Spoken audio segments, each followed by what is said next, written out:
அப்ப இந்த அகச்சூழல்ல முதலாவது நாங்க உரிமையாளர் பற்றி பார்ப்போம். ஒரு நிறுவனத்தினுடைய உரிமையாளர். அப்ப எங்களுக்கு உரிமையாளர்னா சித்தமாக சிம்பிளா ஓனர்னு சொன்னா தெரியும் எங்களுக்கு தமிழோட இங்கிலீஷ் நல்லா வளரும். ஓனர் ஒரு நிறுவனத்தின் உரிமையாளர் தான் யாரு? ஓனர். ஆனா அப்படி நாங்கள் வேற விளக்கம் படிக்கிறார். வேற விளக்கம் ப்ராப்பரா படிக்கணும்ல.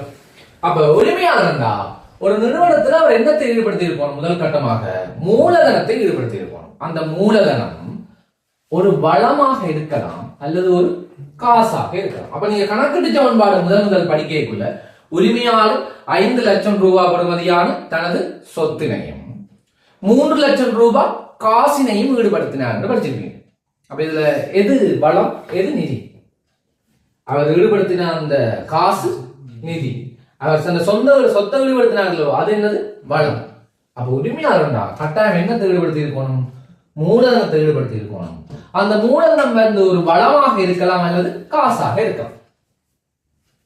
இப்படி ஈடுபடுத்தும் போது அதனால அவர் என்ன உழைக்க வாய்ப்பு இருக்கு? சில சமயங்கள்ல லாபமோ சில சமயங்கள்ல நஷ்டமோ உழைக்கலாம்.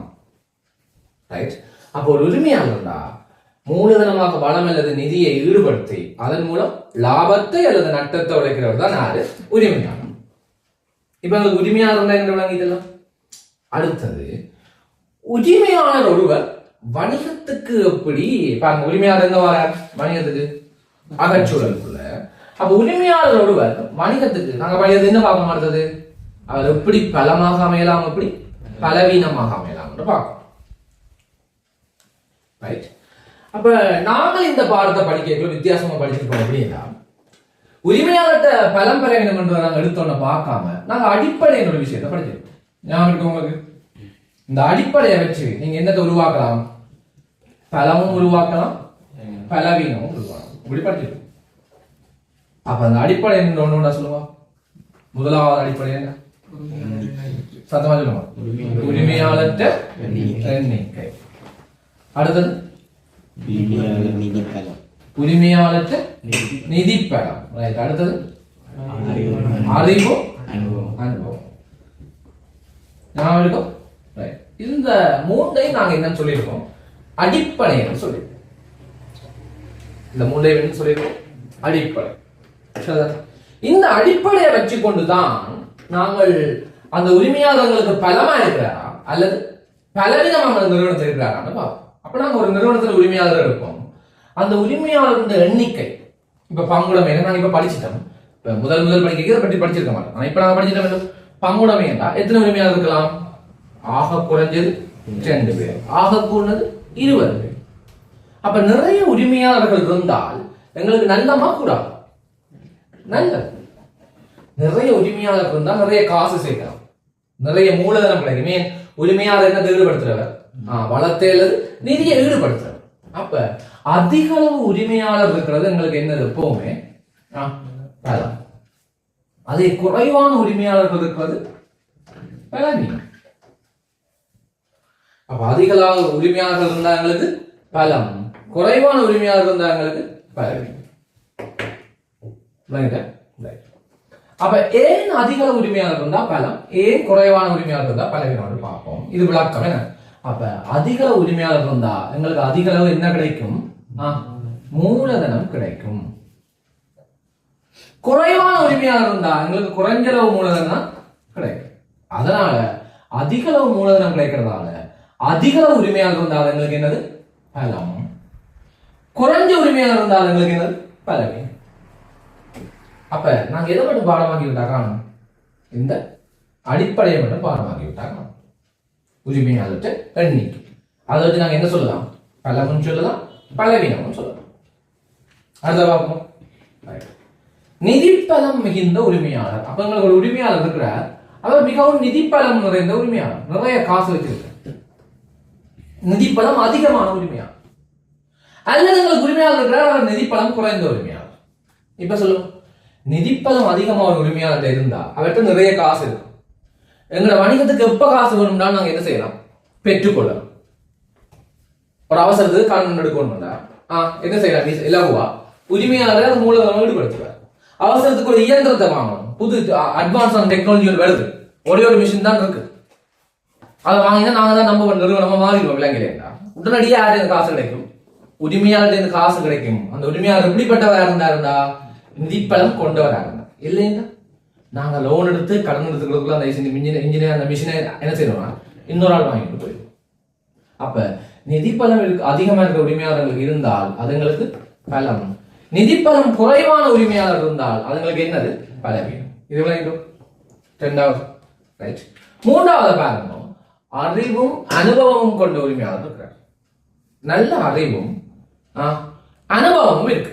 அவருக்கு ஒரு பிசினஸ் எப்படி செய்யணும், அதுல எப்படி லாபம் வரும், எப்படி நட்டம் வரும், என்ன மாதிரி பிள்ளைகள் விட்டா இந்த பிசினஸ் இல்லாம போயிடும்ன்றத நாலேஜ் அறிவு, அதுல அனுபவம் ஒரு குறிப்பிட்ட 5 வருஷம் 6 வருஷம் அல்லது 10 வருஷம் அனுபவம் அப்படி இருக்கா அதுங்களுக்கு என்னது அனுபவம் இருந்தால் பலம். அப்ப அனுபவமும் அறிவும் அதிகமா இருந்தால் பலம், குறைவா இருந்தால் பலம். ரைட். அனுபவம் அதிகமா இருந்தால் இவருக்கு எது சரி எது பிழை என்று தெரிஞ்சிருக்கும். அப்ப இவர் பெரும்பாலும் எப்படிப்பட்ட விஷயத்தை தான் செய்வார், சரியான விஷயத்தை செய்வார். அதனால இந்த நிறுவனத்துக்காக பலம். இவருக்கு அனுபவம் இல்லை என்றால் இவர் செய்த விஷயம் எல்லாம் பிழையான விஷயமா இருக்கும். அதனால உங்களுக்கு பலவீனம். அப்ப இது கேட்க நல்லா இருக்கு. அடிப்படையை வச்சு கொண்டு ஈஸியா பலவீனம் சொல்லக்கூடிய மாதிரி இருக்கு. எங்க சொல்லுவோம், எப்படி சொல்லலாம்? உரிமையாளர் எண்ணிக்கை சதவீதம் சொல்லணும். அதிகமா இருந்தால் குறைவா இருந்தால் பலவீனம். நிதி பலம் அதிகமா இருந்தால் உரிமையாளர்கிட்ட பலம், நிதி பலம் குறைவாக இருந்தால் பலவீனம். இதெல்லாம் கேட்க ஈஸியா இருக்கு, சொல்லவும் ஈஸியா இருக்கு. அதையும் பாருங்க. அறிவும் அனுபவம் இருந்தால் பலம், அறிவும் அனுபவம் இல்லையா அப்ப இதுல எது நல்லது எது கெட்டதுன்னு கண்டுபிடிக்கிறதுக்கு நிறைய யோசிக்க தேவை. ஆனா கேள்வி இப்படி வராது. சரிதானே? கேள்வி ஒரு கேள்வியில கேட்டு நிதி பலங்கும் அதிகமான உரிமையாளர் காணப்பட்டார், இது பலமா பலவீனமா, சரியான விடையே எழுதுக. இப்படி எல்லாம் 5ஆம் ஆண்டு பிள்ளைங்க கேட்கிற மாதிரி என்ன செய்ய மாட்டாங்க, கேட்க மாட்டாங்க. அதுதான் பிரச்சனை. எப்படி கேட்பாங்கன்னா, நாளைக்கு ஒரு கேள்வி சொல்ல போறேன், நீங்க அந்த கேள்வியை வச்சுக்கொண்டு அதுல என்னென்ன பலம் இருக்கு என்னென்ன பலவீனம் இருக்குன்ற கண்டுபிடிக்கும். எழுதுங்க அப்ப கேள்வியை. ரைட்.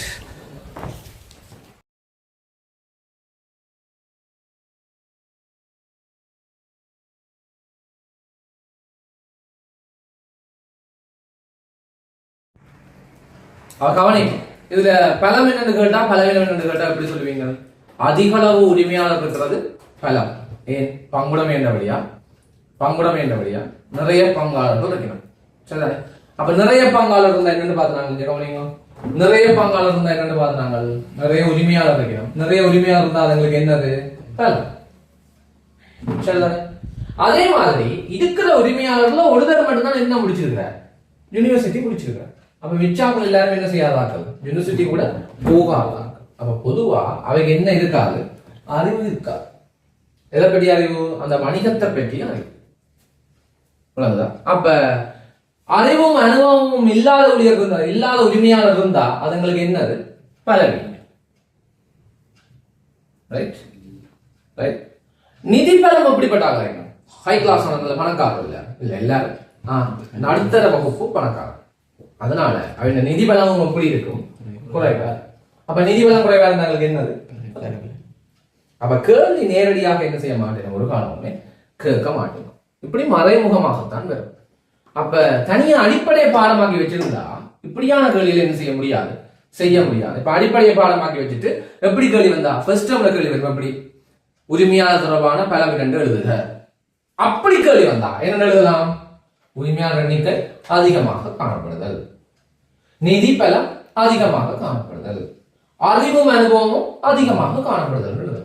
ஆனா ஃபைனல் எக்ஸாம்பிள் அப்படி என்ன செய்ய போகிறது இல்லை. உங்களை பலம் 2 தாங்க பலவீனம் 2 தாங்க கேள்வி கேட்க மாட்டேன்.